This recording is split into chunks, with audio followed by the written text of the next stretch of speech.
सोना लेकर समुद्र के बीच में चला गया था, वहां पर रॉकी ने इंडियन नेवी को खुद मैसेज करके उसे मारने के लिए कहा था। तब इंडियन नेवी ने रॉकी की शिप पर मिसाइल छोड़कर रॉकी को मार दिया था, पर रॉकी वहां पर मरा नहीं था। रॉकी का सारा सोना उसी समुद्र की गहराइयों में उसी जहाज में दफन है और रॉकी को अमेरिका के सबमरीन ने बचा लिया था।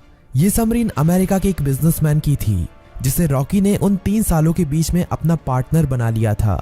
रॉकी अब अमेरिका में सबसे छुपकर रह रहा था और वो महीने में कभी कभी इंडिया भी किसी को फोन करता था कि केजीएफ का क्या हुआ, केजीएफ को ठीक होने में कितना समय लगेगा।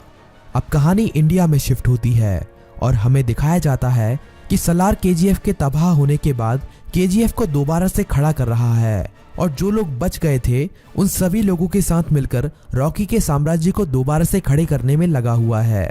सलार ये सभी रमिका सेन से छुपाकर कर रहा है, पर बहुत जल्द रमिका सेन को भी इसके बारे में पता चलने वाला है। धीरे धीरे करके सलार रॉकी के साम्राज्य को दोबारा से खड़ा कर देता है और दोबारा से माइनों में खुदाई शुरू हो जाती है। अब सलार रॉकी को फोन करता है और कहता है, मालिक, हमने आपका साम्राज्य दोबारा से खड़ा कर दिया है। जिस तरह आपने कहा था, अब आपके लौटने का समय आ चुका है। रॉकी कहता है, सलार, तुम्हारे लिए मेरे पास एक काम और है। तुम्हें उस सोने को समुद्र से निकालना है जो हमने इतने सालों से वहां पर छुपा के रखा है।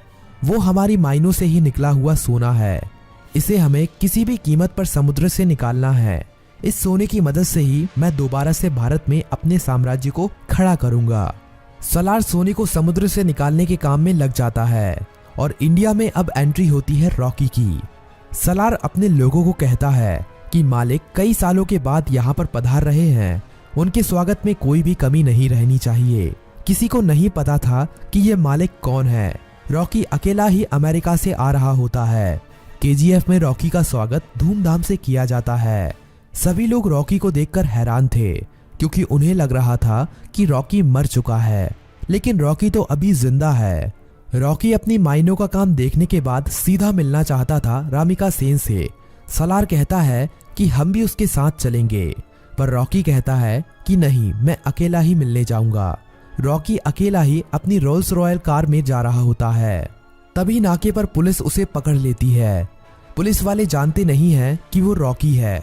वो रॉकी के पास लाइसेंस ना होने की वजह से और ओवर स्पीडिंग होने की वजह से थाने ले जाती है। वहां पर रॉकी कुछ नहीं बोलता, बस अपने आदमियों को फोन कर देता है। थाने में बड़ा ऑफिसर आता है और रॉकी से चिल्लाकर बात करने लगता है। तभी पूरा पुलिस स्टेशन हिलने लगता है और कई हेलीकॉप्टर और बंदूक लेकर रॉकी के आदमी यहाँ पहुंच जाते हैं। उन आदमियों से एक आदमी रॉकी